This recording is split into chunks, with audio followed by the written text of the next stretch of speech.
કચ્છ જિલ્લામાં આ વર્ષે કુદરતી આફતને કારણે કેરીના પાક પર મોટું સંકટ તોડાઈ રહ્યું છે।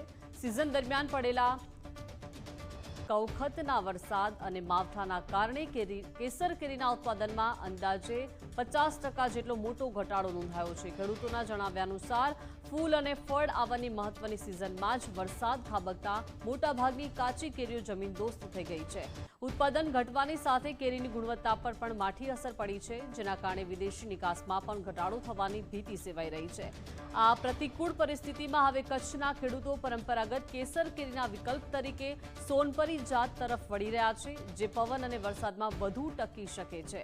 બજારના જાણકારો મુજબ મે મહિનાના અંતમાં જ્યારે કચ્છની કેસર બજારમાં આવશે ત્યારે ઓછી આવકને કારણે ભાવ પ્રતિ કિલો 150 રૂપિયાની સપાટી વટાવી શકે છે। આમ આ વર્ષે કેરીના સ્વાદ માટે ગ્રાહકોએ ખિસ્સા વધુ ઢીલા કરવા પડશે।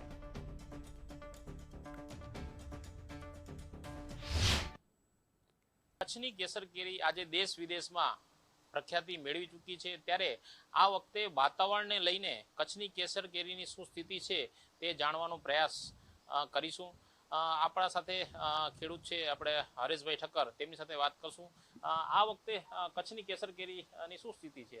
આ વખતે કચ્છની કેસર કેરીની પરિસ્થિતિ એવી છે કે જે માવઠો જે થયો એ માવઠાના કારણે ડાંડલામાં પાણી ભરાણું, પછી પવનની ઝડપ હતી એટલે કેરીનો ખેરાવ બહુ થઈ ગયો, એટલે કેરી પડી ગઈ। ફૂલ તો બહુ સારા આવ્યા હતા કે લોકો અપેક્ષા કરી હતી કે આ વર્ષે અમે છેલ્લા 3 વર્ષથી આ માર ખાઈએ છીએ એટલે આ વખતે અમને કંઈક કેસરમાંથી ફાયદો ઉપાડશું, પણ કુદરતના સામે કોઈનો કાંઈ ચાલ્યું નહીં એટલે આ કેરી બધી પવનના કારણે પતી ગઈ। એટલે 50%થી ઉપર અમે કહીએ છીએ કચ્છની કેરી છે। અને કચ્છની કેરી તો એવી છે ને, લોકો કોઈ બી કેરી ખાય નહીં, કોઈ બજેટ હોય કોઈની કારણે તેના માટે કચ્છની કેરી માટે બજેટ રાખી બેઠા હોય કે મારે 25,000ની કચ્છની કેરી ખાવાની છે, પણ આવા જે માવઠાના કારણે બધાના બજેટે ખેરવાઈ જશે અને કચ્છની કેરીનો જો ખેડૂતને 150 રૂપિયાથી નીચે ભાવ મળશે તો આ કેરી વાવવાનો બી લોકો ઓછો કરી નાખશે। જ્યારે આ કચ્છની કેરી દેશમાં પણ નહીં પણ વિદેશોમાં પણ આ કચ્છની પ્રખ્યાત કેરી વિદેશોમાં પણ આ કેરી લોકો ખાતા હોય છે કે કચ્છની કેસર। કોઈક સમય એવું હતું કે કચ્છની કેરી જે છે એ આપણે વેચતા હતા તો તલાલાના ગીર કેરી કરીને બોક્સ ઉપર છાપતા હતા। આજે તો ગુજરાતની અંદર ગમે તે કેરી પાકે એટલે કચ્છ કેસર કેરી લખે, એટલે આપણી કચ્છની કેરી તો આટલું નામ લીધેલું જ ઉપાડ્યું છે પોતાનું કે ભાઈ વલસાડમાં પણ કેરી ભરાતી હોય તો ઘણા લોકો એવું લખે કચ્છ કેસર કેરી।